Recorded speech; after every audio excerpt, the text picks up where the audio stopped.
Pengalaman pribadi di sekitar proklamasi kemerdekaan 17 Agustus 1945. Ditulis oleh Abdul Latif Hendraningrat pada 17 Agustus 1982. 37 tahun yang lalu di Ibu Kota Republik Indonesia, Jakarta, telah terjadi suatu peristiwa bersejarah yang penting. Bahkan suatu peristiwa yang maha penting bagi sejarah bangsa Indonesia.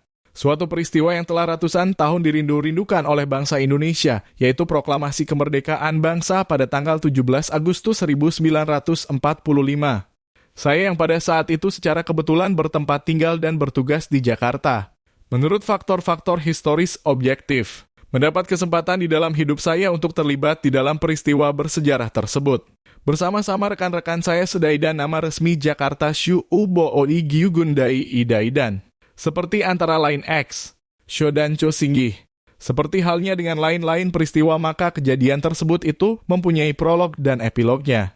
Dijatuhkannya bom-bom atom di atas Hiroshima dan Nagasaki, masing-masing pada tanggal 6 dan 9 Agustus 1945 oleh pihak Amerika Serikat, yang kemudian berakhir dengan menyerahnya Jepang tanpa syarat kepada sekutu. Telah membawa perubahan-perubahan radikal pada struktur geografis dan historis bangsa-bangsa di dunia, khususnya bangsa-bangsa di Asia termasuk Indonesia, disebabkan kekalahan-kekalahan yang diderita Jepang di daerah Pasifik dan kemajuan-kemajuan pesat Jenderal MacArthur, maka kabinet Jepang pimpinan Jenderal Hideki Tojo jatuh dan diganti oleh kabinet Koiso. Salah satu kebijaksanaan Perdana Menteri Koiso ialah antara lain dalam kurung yang mengenai Indonesia mengeluarkan suatu pengumuman resmi bahwa kemerdekaan akan diberikan kepada bangsa Indonesia di kelak kemudian hari. Pernyataan tersebut mula-mula ditanggapi agak dingin oleh pemimpin-pemimpin kita, sebab masih kurang jelas dan tegas. Apa yang dimaksudkan dengan di kelak kemudian hari? Masih berapa lama dan bagaimana bentuknya? Apakah merdeka bebas sesuai cita-cita perjuangan bangsa Indonesia atau kemerdekaan terbatas yang diikat oleh cita-cita kemakmuran bersama Asia Timur Raya ciptaan Jepang? Langkah-langkah ke arah itu dimulai dengan dibentuknya oleh pemerintah militer Jepang, sebuah badan yang bernama Badan Penyelidik Usaha Persiapan Kemerdekaan Dokuritsu Junbitsu Kasai, yang terdiri atas 60 anggota dan yang diketuai oleh Dr. Rajiman Wediodiningrat. Lain langkah ialah diberinya kesempatan oleh Jepang untuk membangkitkan semangat kebangsaan Indonesia. Diperbolehkannya pengibaran Sang Merah Putih, tetapi berdampingan dengan bendera Jepang Hinomaru. Dalam hal ini Hinomaru berdiri di sebelah kanan sebagai saudara tua. Sedangkan lagu kebangsaan Indonesia Raya yang telah direvisi sudah boleh dinyanyikan. Selain itu, pemuda-pemuda Indonesia diberi latihan militer di dalam organisasi ketentaraan seperti PETA dan Heiho, walaupun Jepang sesungguhnya mempunyai maksud lain. PETA misalnya dipersiapkan untuk perang gerilya dalam jangka panjang apabila sekutu mendarat di wilayah Indonesia. Untuk itu, maka para dai dancho komandan batalion dipilih oleh Jepang dari tokoh-tokoh masyarakat, dari para kiai, para pemimpin organisasi massa, dari pamong praja dulu, pangreh praja, dan sebagainya, yang diperkirakan punya pengaruh wibawa terhadap rakyat di daerah masing-masing. Sedangkan para Chudancho dalam kurung, Komandan Kompi Shodancho dalam kurung, Komandan Peleton, dan Budancho dalam kurung, Komandan Regu lebih banyak dimahirkan dalam bidang teknis dan taktisnya dengan Chudancho sebagai perantara. Akan tetapi perhitungan Jepang bahwa sekutu akan mendarat di wilayah Indonesia ternyata meleset. Sekutu tidak merencanakan untuk melalui Indonesia melainkan memotong jalan dari Irian Jaya dalam kurung, dulu New Guinea, langsung ke Filipina untuk kemudian terus masuk ke wilayah Jepang. Jatuhnya bom atom di Hiroshima dan Nagasaki yang menghancurkan kedua kota industri Jepang itu seolah-olah terasa pula ledakannya di Indonesia. Yang saya maksud ialah bahwa meledaklah semangat juang di Indonesia, khususnya pada generasi muda kita, yang meliputi seluruh lapisan masyarakat pemuda, mahasiswa, pegawai, rakyat yang terorganisir di dalam berbagai barisan seperti Seinendan, Keibodan, Suisintai atau barisan pelopor, dan terakhir, tetapi tidak kalah penting, yaitu Tentara PETA. Pada tanggal 15 Agustus 1945, sekitar jam 6 sore, ketika saya dan kompi saya baru tiba kembali di asrama jaga monyet yang kini sudah tiada lagi. Setelah mengadakan latihan di luar asrama, saya jumpai seorang pemuda di kantor saya yang tampaknya sedang menunggu kedatangan saya.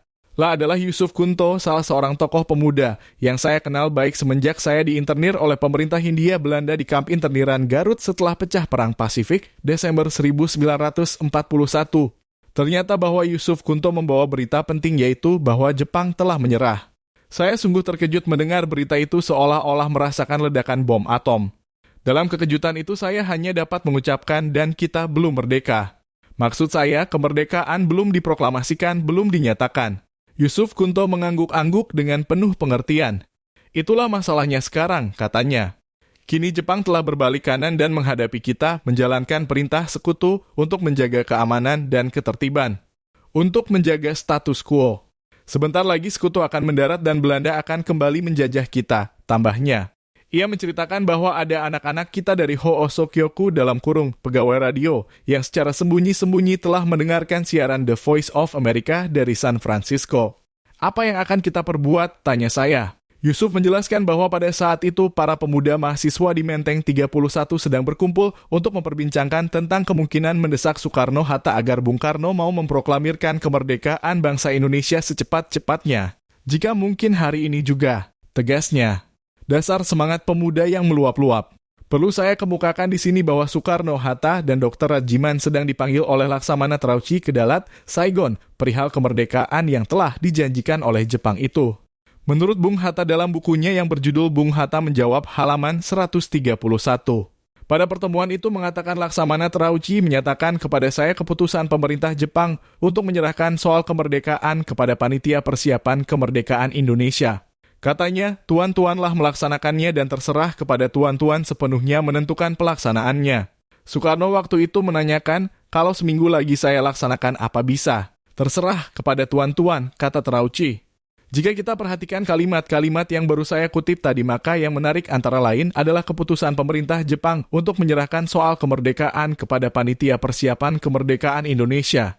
Jadi menurut hemat saya sebagai orang awam, yang diserahkan itu adalah soal kemerdekaan, bukan kemerdekaan. Jepang tidak menyerahkan kemerdekaan pada bangsa Indonesia, tetapi persoalannya saja yang perlu ditangani lebih lanjut oleh Panitia Persiapan Kemerdekaan Indonesia yang diketuai oleh Bung Karno itu.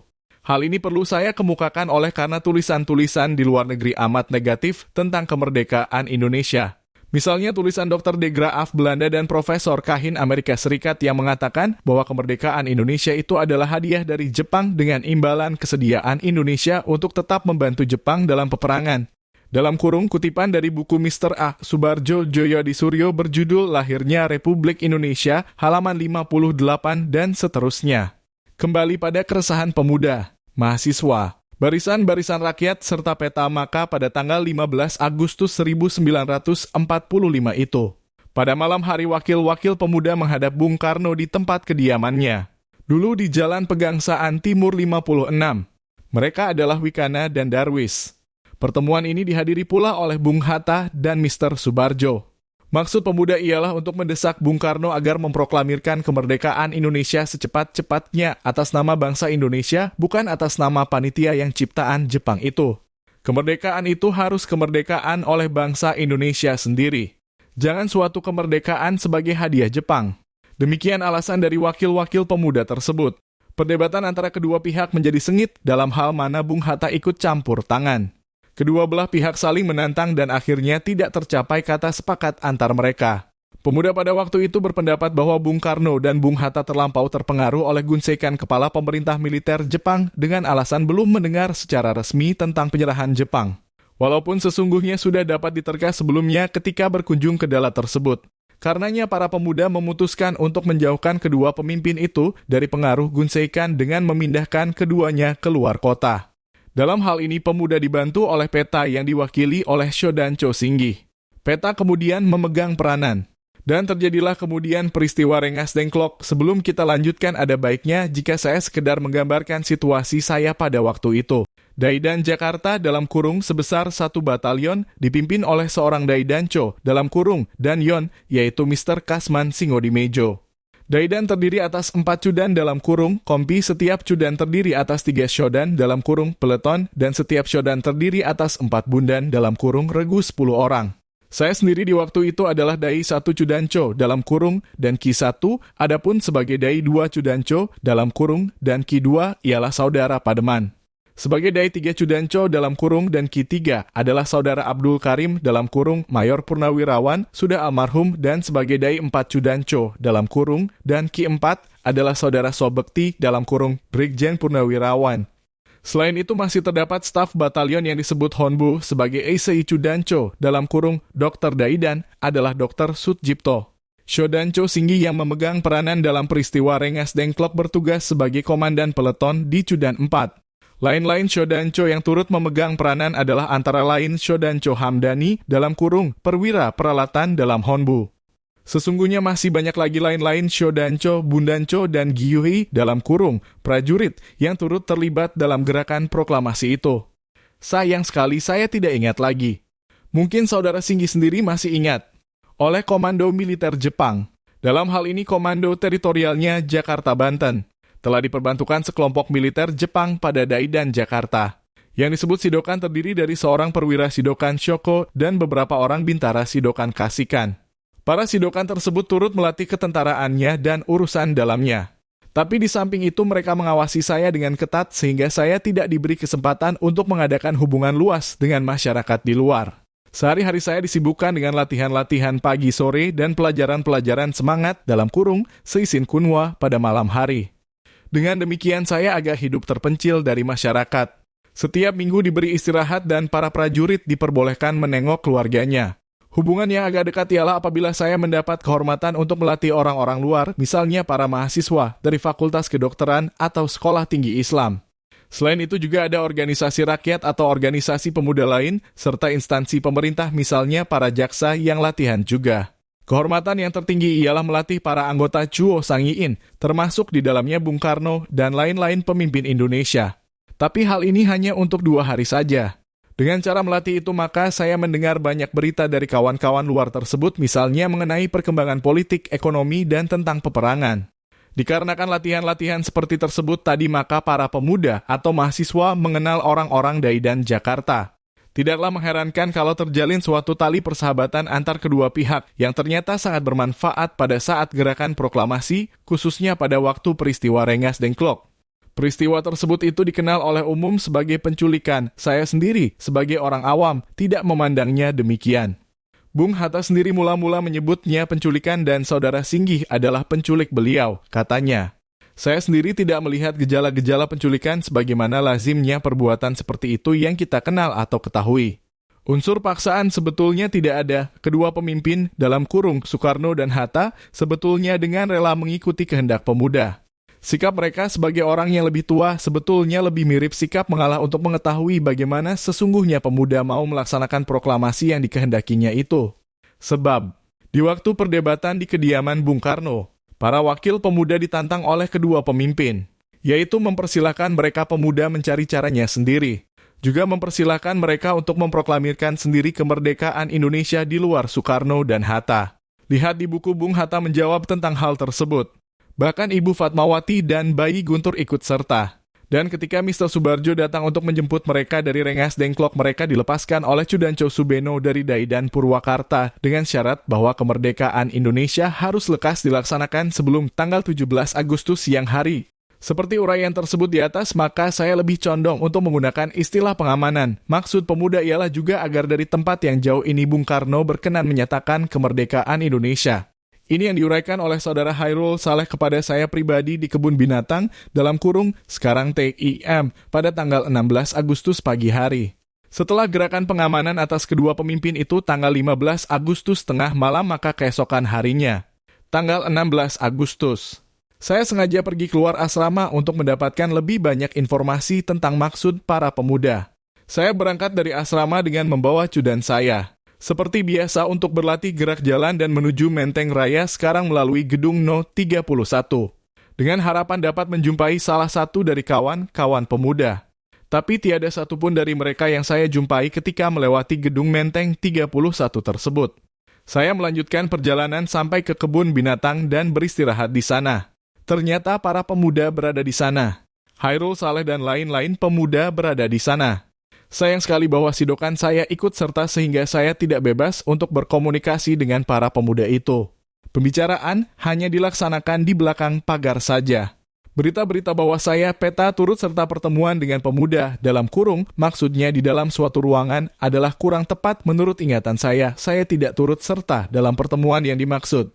Hairul dan saya hanya berbicara di waktu pasukan saya sedang istirahat, tepatnya di luar gedung atau ruangan. Di dalam pertemuan yang singkat itu, Hairul menjelaskan maksud pemuda untuk mengamankan Soekarno dan Hatta. Kemudian ia bertanya bagaimana caranya untuk menguasai kota Jakarta. Saya menjawab bahwa untuk itu kita harus melucuti tentara Jepang terlebih dulu agar senjatanya kita kuasai. Akan tetapi untuk melaksanakannya tidak mudah. Peta hanya sedikit jumlahnya dalam kurung saat itu Cudan ketiga sedang bertugas keluar kota dengan persenjataan yang ringan. Sebab itu harus dibantu oleh Heiho yang berada di dalam asrama pasukan Jepang. Maksud saya menyerang dari dalam. Kemudian harus ada daya kejutnya di waktu penyerbuan, yaitu massa rakyat, ratusan atau ribuan, bersenjatakan bambu runcing disertai teriakan-teriakan. Sebab pada waktu itu umumnya Jepang takut sekali terhadap rakyat dalam kurung jelata. Mungkin disebabkan banyaknya pemberontakan-pemberontakan di sana-sini, namun tidak diumumkan. Kemudian para pemuda harus turut serta, terutama yang pernah dilatih oleh Peta. Semua unsur-unsur tersebut tadi harus ikut serta. Bagi saya unsur-unsur tersebut adalah minimal. Tujuan saya saat itu adalah asrama-asrama tentara Jepang di Kompleks Jalan Satria, dalam kurung, dulu namanya Beren Laan atau Berlan, dan asrama Butai, dalam kurung, sekarang Rumah Sakit Gatot Subroto. Hairul tampak sangat antusias sekali dengan rencana itu dan mendesak agar dilaksanakan malam itu juga, yaitu tanggal 16 Agustus. Selain apa yang telah saya bicarakan bersama itu, Hairul juga menjelaskan bahwa alat-alat penyiar akan diusahakan untuk dikirim ke Rengas Dengklok dari mana nanti Bung Karno dapat memproklamirkan kemerdekaan bangsa Indonesia. Nyata bahwa pemuda atau mahasiswa ingin lepas dari Jepang. Saya mengakhiri pertemuan tersebut dalam kurung yang secara diam-diam itu yang memakan waktu paling lama 15 menit dalam kurung cukup sebagai waktu istirahat pasukan. Akan tetapi waktu tinggal sedikit sekali untuk persiapan, terutama dalam menghubungi saudara-saudara Heiho. Boleh dikata bahwa selama hidup berdampingan itu Peta dan Heiho tidak pernah berhubungan satu sama lain, saling mengenal pun tidak. Sistem organisasi Jepang adalah sedemikian sehingga hubungan antar dua unit dari organisasi yang sama sekalipun sangat minim. Apalagi dengan organisasi yang lain. Itulah sebabnya mengapa saya sangat terlambat menerima berita tentang kejadian-kejadian di lain-lain daidan. Misalnya tentang pemberontakan Peta di Blitar, dalam kurung Supriyadi, saya baru mendengarnya sebulan kemudian. Disinilah antusiasme dan idealisme terbentur pada realita keadaan. Disinilah letak kesulitan saya bagaimana cara mengajak Heiho itu dalam waktu yang amat singkat. Sebab Heiho itu sangat vital bagi usaha saya. Merekalah yang mengetahui dari dalam keadaan setiap asrama Jepang. Mengetahui tentang gudang senjata. Persenjataan Jepang memang kuat, bukan bandingan bagi tentara Peta. Setibanya kembali di asrama, saya menugaskan salah seorang shodancho saya, yaitu Shodancho Hurip, untuk dengan seorang lagi mencari hubungan dengan Heiho di Jakarta. Saya tidak tahu siapa yang diajaknya untuk turut serta. Mungkin salah seorang bundancho. Pada sore hari Shodancho Hurip kembali, namun dengan tangan kosong. Hasilnya adalah nihil. Lah melaporkan bahwa ia tidak dapat mengadakan kontak oleh karena para Heiho itu semua sedang bertugas di front. Berarti usaha saya yang pertama gagal. Pada sore itu juga Dr. Muwardi datang ke asrama untuk menemui saya. Dr. Muwardi adalah pemimpin barisan pelopor di seluruh Jakarta. Lah telah mendengar bahwa pemuda atau mahasiswa dan Peta mempunyai rencana untuk menyerbu asrama-asrama militer Jepang pada malam itu. Untuk mendapatkan senjata. Kini ia datang ke asrama jaga monyet untuk mencegah saya berbuat demikian. Menurutnya perbuatan itu adalah sangat gegabah dan tanpa perhitungan. Dengan sendirinya timbul suatu perdebatan tempo-tempo sengit antara beliau dengan saya. Alasan yang dikemukakan oleh Dr. Muwardi antara lain ialah bahwa dengan senjata yang dimiliki Peta saat itu tidak mungkin saya dapat merebut senjata dari tangan Jepang yang lebih kuat, lebih berpengalaman. Bahwa kita akan banyak mengorbankan jiwa manusia, terutama para pemuda dan mahasiswa. Justru mereka inilah yang perlu kita bina dan jaga keselamatannya karena mereka adalah calon pemimpin-pemimpin negara dan rakyat Indonesia di kelak kemudian hari, yang sangat diperlukan di hari-hari mendatang ini. Apakah Mas Latif dapat mempertanggungjawabkan apabila para pemuda dan mahasiswa menjadi sasaran senjata Jepang sehingga terbunuh? Tanya beliau dengan suara keras. Kita justru membutuhkan tenaga mereka sebagai calon pemimpin negara dan rakyat Indonesia di hari-hari mendatang ini, tambahnya tegas. Sebagaimana lazimnya para cerdik pandai, didikan barat, maka saya berdua berbahasa Belanda. Saya memang telah lama mengenal Dr. Muwardi di dalam pergerakan nasional untuk kemerdekaan sebagai tokoh politik, penggerak sosial yang berpikir panjang dan mantap. Seorang yang berpengalaman dan jauh lebih tua daripada saya. Ingat, katanya melanjutkan bahwa pemimpin-pemimpin Indonesia adalah terbatas sekali, kader bangsa kurang. Oleh karena itu, kita harus menghemat setiap calon pemimpin. Jika Mas Latif mau melanjutkan rencananya, silakan, tapi barisan pelopor tidak turut serta. Ucapan yang terakhir itu merupakan satu pukulan bagi saya sebab tanpa bantuan massa rakyat yang sudah terlatih dan terorganisir baik seperti barisan pelopor ini, maka daya serang saya sangat berkurang. Mungkin tinggal 25% atau 30% saja. Ini tanpa heho juga. Saya sendiri tidak mampu untuk mencari cara atau taktik lain pada waktu itu. Maklum pelajaran dan pengalaman masih amat kurang. Daya berpikir pun tidak atau belum berkembang seperti sekarang. Setelah berdiam diri sejenak, maka Dr. Muwardi melanjutkan daripada memikirkan tentang rencana yang gegabah dan berpetualangan ini lebih baik memikirkan tentang nasib pemimpin-pemimpin kita maksudnya Soekarno-Hatta yang saat ini sedang disembunyikan oleh peta dan pemuda. Mas Latif turut bertanggung jawab atas keselamatan mereka itu. Apakah mereka selamat? Di manakah mereka berada sekarang? Desaknya. Bagi saya, ucapan-ucapan itu merupakan pukulan yang kedua kalinya. Memang Dr. Muwardi telah menggugah kembali rasa tanggung jawab pada saya, terutama terhadap pemimpin-pemimpin kita Soekarno-Hatta yang telah dibawa ke Rengas Dengklok oleh peta dan pemuda itu. Bagaimanapun mereka adalah pemimpin-pemimpin bangsa Indonesia dan perlu dijaga keselamatannya, apapun yang terjadi. Dan sayalah yang terlebih dulu akan bertanggung jawab apabila terjadi sesuatu pada mereka itu. Dalam keadaan seperti terbentang di atas tadi, maka setelah berpikir dan berdiam diri agak lama, saya memutuskan untuk membatalkan rencana penyerbuan asrama-asrama Jepang pada malam hari itu, dalam kurung 16 Agustus 1945. Secara kebetulan, di saat itu, seorang pemuda bernama Abdul Rahman sedang berkeliaran di halaman Daidan. Entah apa yang dicarinya. Dan kepadanya saya titipkan berita pembatalan tersebut untuk disampaikan kepada pimpinan pemuda mahasiswa di Menteng 31. Namun demikian belakangan didengar berita bahwa pada saat itu sebagian besar dari para pemuda atau mahasiswa telah pergi sehingga tidak semua mendengarnya. Pada waktu itu juga saya memutuskan untuk pergi ke Rengas Dengklok karena saya merasa khawatir atas nasib kedua pemimpin bangsa. Saya harus memilih saat yang baik menunggu sampai semua sidokan pergi keluar asrama. Sebab saat itu saya mewakili Daidancho Mr. Kasman yang telah dipanggil oleh pimpinan militer Jepang di Bandung bersama-sama para Daidancho dari Banten dan Periangan. Selain itu saya pula merangkap sebagai perwira piket dalam kurung Shubansirei di asrama. Sehingga keberangkatan saya dari asrama baru bisa dilaksanakan liwat maghrib, kira-kira jam 7 malam.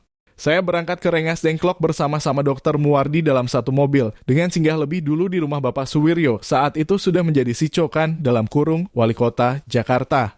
Tapi, amat menyesal saya datang terlambat, sebab Bung Karno dan Bung Hatta telah dijemput oleh Mr. Subarjo. Yusuf Kunto telah mengantar Mr. Subarjo ke Rengas Dengklok. Mr. Subarjo membawa berita bagi Bung Karno Bung Hatta yaitu bahwa Jepang secara resmi telah menyerah kepada sekutu. Berita yang memang dinanti-nantikan oleh kedua pemimpin itu sebagai syarat untuk memproklamirkan kemerdekaan. Pimpinan peta di Rengas Dengklok, Chudancho Sobeno, telah mengizinkan Soekarno-Hatta kembali ke Jakarta dengan syarat bahwa kemerdekaan bangsa Indonesia harus diproklamirkan selambat-lambatnya tanggal 17 Agustus sebelum siang hari. Ini dijelaskan oleh Chudancho Sobeno kepada saya. Dengan janji demikian tadi, maka rombongan Soekarno-Hatta kembali ke Jakarta dan langsung memanggil para anggota Dokuritsu Juditso Sakai untuk berapat malam itu juga dengan ditambah para pemuda atau mahasiswa. Maksudnya untuk bersama-sama menyusun teks proklamasi. Timbul alang rintangan yang pertama. Jepang telah melarang rapat-rapat sehubungan dengan perintah sekutu untuk menjaga status quo. Dan memang Soekarno-Hatta dicari oleh kepala pemerintah militer Jepang, Gun Seikan, melalui deputinya, Somubucho, yang atas nama Gun Seikan menyampaikan larangan tersebut. Sebab katanya, saya dalam kurung Jepang telah menyerah kepada sekutu dan sekarang saya hanya selaku alat sekutu. Sekutu perintahkan menjaga status quo, tidak boleh diadakan perubahan-perubahan lagi. Timbul perdebatan antar kedua belah pihak. Bung Karno berkata pula, jadi kalau pemuda saya bergerak, apa tentara Tuan akan menembak mereka? Sumobucho berkata, ya terpaksa. Itu perintah sekutu, apa boleh buat? Dalam kurung, kutipan dari buku Bung Hatta menjawab, halaman 141. Berhubung dengan itu, maka rapat penyusunan teks proklamasi diadakan di rumah Laksamana Mada, yang dipandang lebih aman dari gangguan. Saya sendiri, Dr. Muwardi, dan saya sekembalinya dari Rengas Dengklok di Jakarta berusaha mencari tempat rapat tersebut karena pada kenyataannya kedua beliau tidak berada di rumah masing-masing. Akhirnya saya dapat mengetahui juga tempat rapat mereka. Saya sendiri tidak masuk ke dalam rumah Mada itu. Cukup mendapat keterangan dari salah seorang pemuda yang berada di halaman depan rumah itu yang mengatakan bahwa Bung Karno Bung Hatta berada di dalam rumah sedang memimpin rapat. Saya merasa gembira dan lega bahwa para pemimpin kita ternyata selamat dan sehat-sehat saja. Saya langsung menuju asrama Daidan sebab saya merasa bertanggung jawab atas fungsi saya sebagai perwira piket dan pejabat sementara Daidanco. Tapi sebelum berpisah dengan Dr. Muwardi, saya minta izin padanya untuk, jika mungkin, menggunakan barisan pelopornya bila perlu untuk mengamankan proklamasi nanti. Izin diberikan dan saya menuju langsung ke asrama Daidan. Waktu menunjuk jam 12 malam liwat waktu di Jawa atau jam setengah 2 waktu Tokyo. Saat itu sedang bulan puasa dan seluruh Daidan pada waktu saya kembali sedang bangun sahur. Pada kesempatan ini saya memberi instruksi-instruksi kepada komandan-komandan bawahan saya, Shodancho dan Bundancho, untuk mengamankan upacara proklamasi kemerdekaan Indonesia. Perlu saya tambahkan di sini bahwa dalam segala kegiatan ini saya bertindak sangat hati-hati, terutama terhadap para sidokan. Jangan sampai rencana saya diketahui mereka sebab bisa gagal, lebih-lebih dengan adanya status quo yang harus dijaga Jepang. Karena itu saya hanya menghubungi beberapa orang saja di dalam cudan saya yang dapat saya percaya 100%.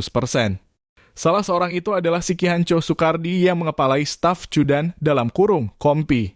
Melalui mereka ini dalam kurung, Shodancho dan Shikihancho, seluruh cudan dalam kurung, Kompi dipersiapkan. Rencana hari itu dalam kurung 17 Agustus 1945 ialah latihan perang-perangan di dalam kota dan pertahanan kota. Dengan akal bawahan saya maka gudang peluru mesiu dapat dibongkar dan peluru-peluru tajam untuk karabin. LMG Light Machine Gun atau bahasa Jepangnya Keikikanju dan Vickers Watermantle Sukikanju disertai granat-granat tangan dapat dikeluarkan. Cudan saya tidak memiliki senjata mortir dalam kurung Hakugekiho. Tanggal 17 tersebut pagi-pagi hari saya pergi ke Pegangsaan Timur 56 untuk menanyakan jam upacara. Saya mendengar bahwa rapat para pemimpin itu baru selesai pada jam 6 pagi dan bahwa Bung Karno sedang istirahat. Diperkirakan bahwa upacara akan dimulai jam 10 waktu Jawa dalam kurung 09.30 waktu Indonesia Barat. Setelah itu saya kembali ke asrama untuk memeriksa pasukan saya. Mereka semua sudah mengenakan pakaian dinas lapangan dalam kurung battle dress. Tiba-tiba muncul sidokan Jepang untuk cudan saya dan menanyakan dengan wajah keheran-heranan hendak kemana saya itu. Sebab salah satu perintah dari Daidancho dalam kurung Kasman Singo di Mejo ialah bahwa selama bulan puasa tidak boleh diadakan latihan-latihan militer yang berat seperti latihan perang-perangan. Hanya yang ringan-ringan saja. Saya menjawab bahwa hari itu Cudan hendak mengadakan latihan pertahanan kota di suatu tempat di dalam kota. Jika demikian, katanya, saya akan ikut juga. Justru ini yang tidak saya harapkan. Sebab dengan hadirnya sidokan itu rencana saya untuk pengamanan proklamasi tidak dapat dilaksanakan. Tapi sidokan memang ada alasannya. Sebab latihan pertahanan kota baru 1 kali dilatih dan diajarkan. Maksud sidokan ikut serta ialah untuk turut melatih dan menyempurnakan. Bagi saya sulit juga untuk menolak keikutsertaannya. Khawatir kalau dengan penolakan saya kecurigaannya akan bertambah sehingga rencana saya dapat gagal karenanya. Saya jawab baik jika sidokan mau turut, tapi itu nanti saja bersama-sama pasukan. Tunggu sampai saya kembali dulu. Saya akan mencari tempatnya di dalam kota lebih dulu. Tetapi secara diam-diam saya adakan perubahan pada rencana. Pasukan akan tetap tinggal di asrama sambil menunggu panggilan saya per telepon. Shikihancho Sukardi diperintahkan untuk berada tetap di dekat pesawat telepon di staf batalion. Apabila ada panggilan supaya berangkat dengan segera menggunakan truk tanpa sidokan. Satu panggilan berarti bahwa saya berada dalam bahaya. Selain itu saya perintahkan satu regu untuk berangkat sekarang juga dan menjaga di belakang gedung Pegangsaan Timur. Di belakang tanggul kereta api, dengan instruksi apabila ada gangguan dari tentara Jepang terhadap upacara proklamasi, agar melawan dengan tembakan. Dengan cara demikian setidaknya perhitungan saya menghasut rakyat yang hadir untuk turut ribut. Barisan rakyat ini adalah barisan pelopor pimpinan Dr. Muwardi yang mau saya gunakan untuk menghadapi pasukan Jepang seandainya datang dan mengepung kita. Regu yang sembunyi di belakang tanggul kereta api itu akan melayani dengan tembakan-tembakan dalam kurung manuver pengalihan atau offloading maneuver sambil menunggu kedatangan pasukan dari Daidan. Untuk panggilan pasukan dari Daidan saya tempatkan Shodancho Arifin Abdurrahman dalam kurung Honbu di dekat pesawat telepon yang berada di ruang kerjanya Bung Karno. Sebetulnya rencana saya semula ialah untuk menutup semua jalan masuk ke Pegangsaan Timur 56 dengan menghadap di perapatan Pegangsaan Timur Jalan Diponegoro, sekarang perapatan Megaria. di selatan menghadang di jembatan Matraman Dalam, dan di barat mencegat di belakang tanggul kereta api. Satu Shodan sebagai cadangan bersembunyi di daerah Menteng jika mungkin untuk memukul dari belakang apabila Jepang mengepung. Demikianlah siasat saya pada waktu itu. Suatu siasat yang amat sederhana, tentu penuh dengan kelemahan-kelemahan taktis dan teknis dan lain-lain kekurangan. Maklum pengetahuan dan pengalaman militer saya di waktu itu masih sangat terbatas. Namun demikian saya berketetapan hati untuk mengadakan perlawanan terhadap setiap alang rintangan dari manapun datangnya yang menghalang-halangi upacara proklamasi. Semboyan saya di saat itu pun dari kelompok-kelompok lainnya adalah merdeka atau mati. Setelah memberikan instruksi-instruksi melalui si Ki Hanco Soekardi, maka saya berangkat dari asrama ke Jalan Pegangsaan Timur 56 pada kurang lebih jam 11.45 waktu Tokyo menurut jam tangan saya. Berarti pukul 10.15 waktu di Jawa atau jam 09.45 waktu Indonesia Barat. Bersama-sama Dr. Sudjipto Gondoami Jojo, Eiseichu dan Chodai dan Jakarta, saya duduk dalam satu mobil. Dr. Sudjipto saya kenal dengan baik semenjak zaman kolonial Hindia Belanda. Berhubung kebebasannya lebih banyak daripada saya untuk keluar masuk asrama Daidan, karena tugasnya sebagai dokter, maka saya sering meminta informasi kepadanya di segala bidang. Adalah Dr. Sudjipto juga yang memberitahukan kepada saya bahwa saya dicurigai Jepang terutama setelah kejadian di Blitar. Maka semenjak itu saya amat berhati-hati. Setiba saya di tempat maka persiapan masih berjalan terus. Tiang bendera yang akan dipergunakan untuk mengerek bendera rupa-rupanya baru selesai dipersiapkan. Di halaman depan Pegangsaan Timur, rombongan-rombongan rakyat sudah mulai berbaris dan bersiap-siap. Menurut keterangan mereka berasal dari Tangerang dan Klender. Pakaian mereka pada umumnya compang-camping, ada pula yang mengenakan pakaian bagor. Tapi sorot matanya hidup dan masing-masing bersenjatakan bambu runcing dan golok di pinggang. Saya taksir kurang lebih 800 orang, pria dan wanita. Bukan saja di halaman depan pun di belakang dan di samping rumah rakyat banyak berkumpul. Mungkin jumlah keseluruhan ada 1.000 orang lebih. Ketika saya turun dari mobil yang berhenti di serambi depan rumah, tiba-tiba Daidanco Abdul Qadir dalam kurung Sido Obu keluar dari rumah dan memanggil saya sambil berkata, "Bung Hatta belum juga dating. Supaya kita jemput sebab Bung Karno tidak mau mulai tanpa hadirnya Bung Hatta." Maka pergilah saya cepat-cepat bersama-sama Daidanco Abdul Qadir ke rumah Bung Hatta, tidak jauh dari rumah Bung Karno. Bung Hatta saat itu sedang menerima seorang tamu. Tetapi ketika saya datang beliau langsung berdiri dan masuk mobil.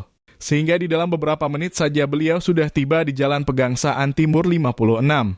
Beliau langsung menuju ke serambi belakang dan menggabungkan diri dengan Bung Karno dan pemimpin yang lain. Setelah saya mengecek sekali lagi tentang persiapan dan setelah meminta pada rakyat agar tertib selama upacara, maka saya kemudian melapor pada Bung Karno Bung Hatta bahwa upacara bisa dimulai.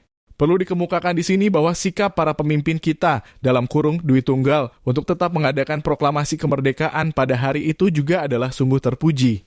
Sebab sesungguhnya hal itu dilarang oleh Jepang yang harus menjaga status quo di Indonesia. Karenanya segala sesuatu bisa terjadi. Kewaspadaan harus 2 kali lipat. Dan memang saat itu saya sungguh tegang semenjak Bung Karno membaca teks proklamasi dengan pidato singkat sebelumnya. Pikiran saya seluruhnya terpusat pada jalan besar dari mana kemungkinan pasukan Jepang akan datang mengganggu, mengepung dan membubarkan kita semua yang sedang mengadakan upacara. Setiap saat saya dapat mendengar letusan tembakan dari anak buah yang telah saya beri instruksi untuk menembak apabila Jepang datang mengepung. Akan tetapi Tuhan rupa-rupanya bersama kita. Tiada sedikit pun gangguan dari pihak manapun.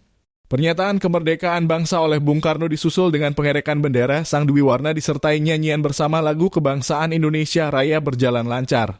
Mengenai pengerekan Sang Dwi Warna dapat diceritakan sebagai berikut. Pada waktu upacara itu tiada protokol yang mengatur. Saya mendampingi Bung Karno Bung Hatta untuk menjaga keamanan Dwi Tunggal dan untuk mengamankan upacara. Ini bukan instruksi, bukan perintah dari siapapun, bukan bagian dari sebuah program dalam kurung acara. Semua sumbangan atau bantuan atau kegiatan apapun di saat itu diberikan secara spontan, secara ikhlas. Saya pribadi tidak menganggapnya sebagai sesuatu jasa, tetapi sebagai suatu kewajiban moral setiap orang yang menamakan dirinya putra atau putri Indonesia sejati. Rupa-rupanya untuk pengerekan Sang Dwi Warna belum ada orang yang ditetapkan sebagai pengerek bendera. Ketika Bung Karno selesai membaca teks proklamasi, tiba-tiba seorang pemuda dan seorang pemudi datang berbaris ke depan. Sang pemudi membawa baki berisikan Sang Dwi Warna yang dilipat dengan rapi. Sang pemuda saya kenal bernama Suhud, sang pemudi tidak saya kenal. Saya agak heran ketika kedua-duanya maju berbaris dengan langkah tegap dalam kurung ala Jepang ke arah saya berdiri, bukan ke arah Bung Karno. Dan sebelum saya sadari maka baki dengan bendera langsung disodorkan pada saya oleh sang pemudi. Saya sungguh heran tapi ini hanya sejurus kemudian saja sebab secepat kilat saya mengerti maksudnya. Bahwa jika terjadi apa-apa dalam upacara itu, misalnya Jepang datang mengganggu dan menguasai seluruh hadirin maka biasanya yang akan ditindak pertama-tama adalah biang keladinya. Dalam hal ini yang mengerek bendera. Dan untuk ini saya memang bersedia, ikhlas asalkan kemerdekaan Indonesia tercapai. Karenanya maka ketika bendera tersebut diserahkan kepada saya tanpa berpikir panjang, bendera tersebut saya angkat dari baki dan membawanya ke tiang bendera yang sangat improvisatoris itu. Sebuah tiang bambu yang masih kasar, dilengkapi katrol dan tali injuk yang agak kasar pula, merupakan sarananya. Padahal di halaman depan itu terdapat 2 tiang bendera yang bagus, yang tadinya dipakai untuk pengibaran sang Dwi Warna berdampingan dengan Hinomaru. Suatu demonstrasi fanatisme dari si pembuat tiang bendera dalam kurung bambu untuk tidak menggunakan tiang-tiang yang bagus dan yang sudah tersedia karena masih berbau-bau Jepang. Upacara proklamasi sungguh suatu peristiwa bersejarah yang maha penting di dalam sejarah bangsa. Merupakan puncak dari perjuangan bangsa yang berabad-abad lamanya merindukan kemerdekaan dan kebebasan bangsa dari belenggu penjajahan. Dalam hubungan ini, bagi saya sulitlah untuk melupakan sebuah nama yang telah mengabadikan peristiwa bersejarah tersebut. Sebab ia adalah satu-satunya orang yang di saat itu memiliki alat pemotretan, sekalipun sebuah alat yang sudah tua, filmnya saja bukan roll film melainkan film plaat. Dan secara kebetulan ia di saat itu masih memiliki 2 film plaat sehingga pengambilan foto terbatas pada saat proklamasi diucapkan oleh Bung Karno dan pada saat sang Dwi Warna akan dikerek. Orang yang dimaksud itu adalah Frans Mendur dalam kurung, almarhum dari Ipsos, seorang pejuang semenjak zaman kolonial Hindia Belanda. Bersama-sama saya Frans Mendur adalah anggota Surya Wirawan Jakarta struktur bawahan dalam kurung, Onderbau dari Parindra dalam kurung, Dr. Sutomo di tahun 30-an. Frans Mendur dalam kurung alias Sumarto saya kenang juga dengan kehadirannya di Front Mojokerto yang saya pimpin semasa tahun 1947 dalam kurung agresi militer Belanda ke-1. Hasil pemotretannya pada waktu proklamasi kemerdekaan pasti akan tetap dikenang oleh semua instansi, oleh siapapun, oleh karena hasil itu merupakan satu-satunya dokumen bersejarah yang otentik, yang diakui keasliannya oleh semua pihak.